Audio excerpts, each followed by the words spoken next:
A new Cyberpunk anime has just been announced recently, and people are already trying to look for any inkling of news. But the sad thing is, they told us, stay tuned, which a lot of people are happy to hear, but at the same time, really sad to hear. So while the hype is there, here are some things I think that the new anime should add to make it a 11 out of 10, because the last one was a 10 out of 10 masterpiece. Anyway, first things first, I need more episodes than 8 episodes. Edgerunners only had 8 episodes, which it did a really good job of wrapping everything up within 8 episodes. But let's be honest here, 4 more episodes could have gave more time to develop characters and even expand on the world just a tad bit. Because let's be honest, we all love Rebecca, but man oh man, that final episode, whew, she for real got treated like a Goomba from Mario. Even other characters like Maine, who would have also had a perfect time to develop in more episodes, would have made his death more impactful because you would have more context behind his character. So my highly recommendation is make it 12 episodes. But I will say, if it doesn't need to be 12 episodes, don't make it 12 episodes. It can be 10 episodes. Do not make it longer than it needs to be, but at the same time, do not make it shorter than it needs to be, because there's a lot of anime that has 24 episodes and that thing is slow and boring. Some anime don't deserve 24 episodes.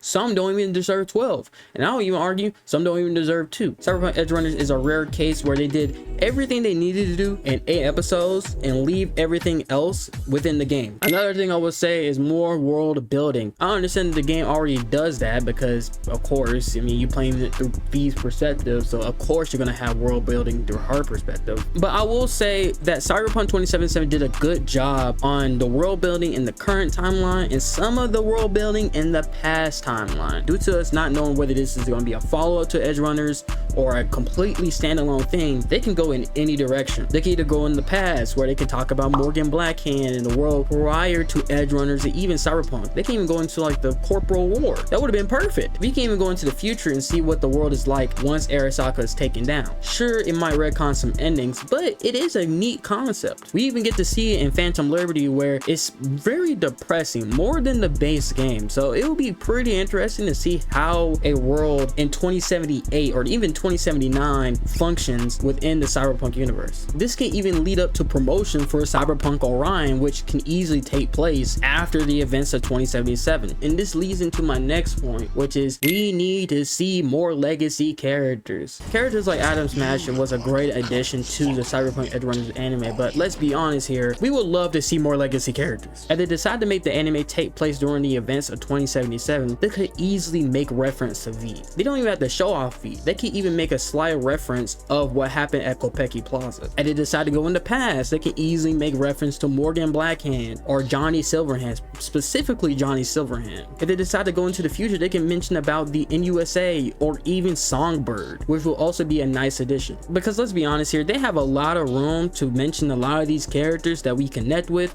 and sure, some of them might be dead or in the ground, or worst case scenario, dead. They could still make reference to them. Now, how would they go about it? I don't know. But how would they go about introducing these characters? I would love to see. And with this anime, it does seem like how they're positioning it, it might be a promotion for Cyberpunk Orion, because I know they have a lot more projects coming through the works, so it would make sense for this to be more like a promo for Cyberpunk Orion and set up some things for Cyberpunk Orion. Anyway, what would you guys love to see for the next Cyberpunk anime? Let me know, like and subscribe. If you don't, then your favorite character will end up like her. I know that's a terrible fate, my bad. But anyway, I hope you guys have a good one and enjoy this picture of Rebecca.